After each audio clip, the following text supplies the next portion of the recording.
Kumusta mga kaibigan? Ngayon, ipapakita ko kung paano gamitin ang Lively Wallpaper. Una, i-download natin ang Lively Wallpaper sa Microsoft Store. I-click natin ito.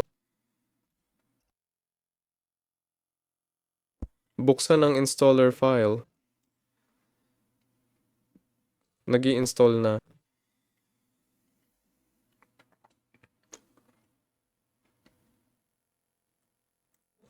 Sa Lively Wallpaper, pwede tayong gumamit ng mga prompt na kailangan natin.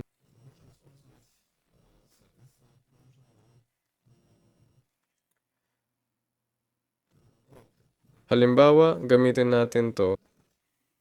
Agad na naglo-load ang desktop at nagbabago. Sa settings, pwedeng i-adjust lahat to. Pwede ring iset na mag-start kasama ng Windows. Ayoko nito kaya i-off ko na lang. Pwedeng pumili ng tema, pati wika. Ito ang main tab para sa performance.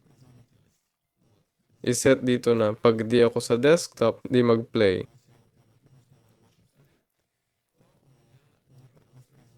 Pero pag bumalik ako, mag-play ulit. Nakakatipid nito ng resources ng computer mo. Mas maganda ring i-off sa battery at power saving mode.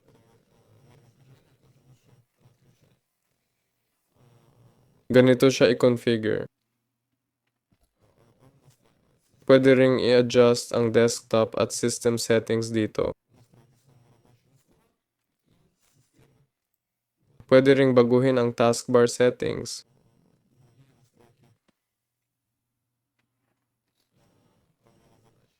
Madali ring i-uninstall tong program na to.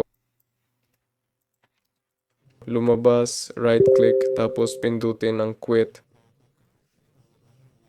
Punta sa Start, Settings, Apps, Installed Apps, tapos type Lively Wallpaper.